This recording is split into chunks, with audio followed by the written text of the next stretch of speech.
Hello and welcome to www.luxurytolast.com. Today I want to talk about watch collecting. I want to talk about a very special aspect, which is some Patek Philippe tales. Now I've been a watch collector for many years, and as you'd probably realise, my favourite brands are the Holy Trinity members. That's AP, Audemars Piguet, PP, Patek Philippe, and VC, Vacheron Constantin.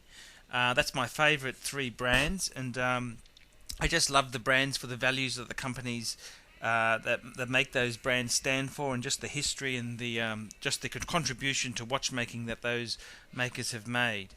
And I'd like to share just a couple. I've got some very interesting tales about those watches there, and people have asked me for some interesting anecdotes, and I'll just go through them. A lot of people don't know this about Archie, but I've actually I'm sort of a semi-retired person. I work for when I want to do something for my career, or it's not solely just based on putting food on the table. And one of the interesting things I did this year, which is 2011, is at the start of the year I finished an IT contract, and I thought, well, what I'd really like to do, something really fun, is to work in a retail store. So I went to an upmarket jewelry store near where I lived, and I said to them, I said, look guys, I've never worked in retail before, but I'd love to give it a go. I love jewelry, I collect watches, I know a lot about jewelry, and they gave me a job. And I then tried that for a while, and look, it was certain the money was a lot less than IT contracting, I can tell you that much. But I didn't do it for the money. I did it just for the experience. And I'll tell you this interesting story. I had a customer, because my job, I always was dressed in a suit. My job was to make customers feel important and special, and always positive and nice. So, hello sir, how are you today? And greet them nicely, and talk to them. And I'd always try and pick something on them, like if they were wearing a nice wristwatch or they had a nice piece of jewelry, you would compliment them about it and talk to them. And this day, this middle-aged gentleman came in, who I later found out was a barrister. He came in, and I said to him, hello sir, what a beautiful Rolex Submariner you've got on your wrist. He had a two-tone steel and gold Submariner. It was a blue dial one. And I said to him, that's a beautiful Submariner. Rolex makes such beautiful watches. And obviously he just thought I was an ordinary shop assistant, when in fact I'm Archie. I mean, I'm a watch connoisseur. And anyhow, I said to him, oh sir, anything I can help you with in the store? And how's your day been? Just usual retail talk you'd have there. And I said to him, the Submariner is such a great choice. You can wear it with a suit. You can wear it casually. I said, it's just such a beautiful watch to have. And he obviously he liked the compliments, like everyone does. Whether you're a barrister or a cleaner, everyone likes compliments. And obviously, him being a barrister, he needed to put the shop attendant into his own place. I mean, he needed to put me back into my box. And after he said no, nothing he wanted, and this and that, and I said to him, oh well, thank you, sir. I said, enjoy your watch. He said to me, and what watch are you wearing? And of course, I was wearing my Patek Philippe white gold Calatrava 5107. I said, "Oh, look, sir, it's probably a brand you've never actually heard of. It's a small Swiss company that makes it." I took my Patek Philippe off and handed it to him, and he just goes, "Oh, fuck!" He goes, "That's 3 times the price of mine," pointing to his two-tone Submariner. And I just very discreetly, I just said, "No, sir, it's 2 times the price of your Submariner." And that was a very interesting tale. Another interesting tale I had was when I went to small claims court.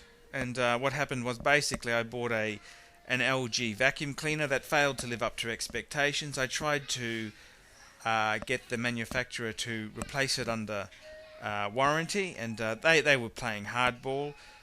So I basically said, it was not about the money, it's more the principle of the matter. I said, okay, if you don't want to play court, you don't want to play fair, let's take it to court and we'll see what the judge says.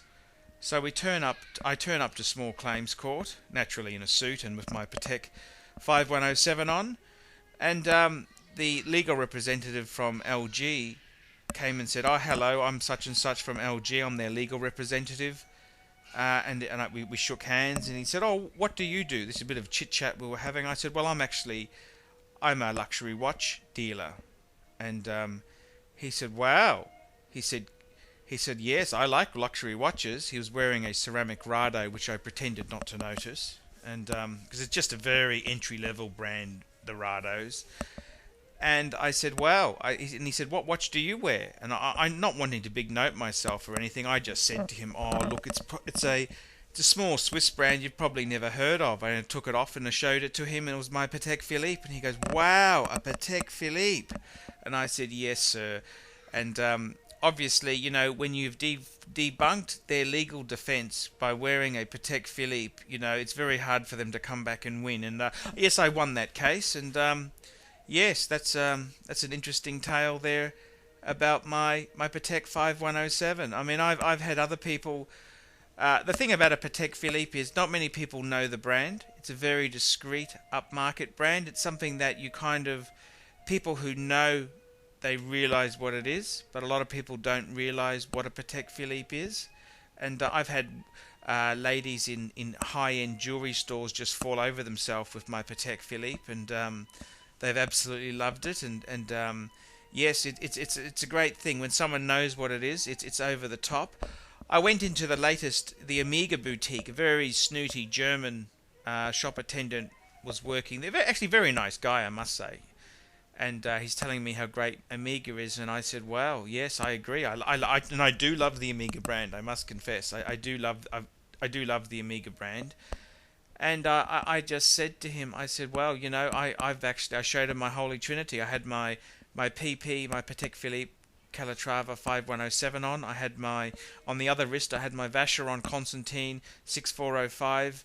And in my pocket, I had my Audemars Piguet ultra thin dress watch with movement. That's the 2003 movement." And he said, "No, these aren't watches. These are museum pieces. You shouldn't wear them every day. They're something to savor and enjoy." And he said, "Look, Omega is the best serially produced meaning mass market produced watch." He said, "But those pieces you've got are museum pieces." And yes, I certainly would agree with him. They are museum pieces, and it's very nice for them to be appreciated for what they are. I hope you found these anecdotes interesting and fascinating, and I hope you continue watching the Archie Luxury channel. And please send me your comments and feedback, and I love hearing from all the people out there who enjoy these videos. Thanks very much.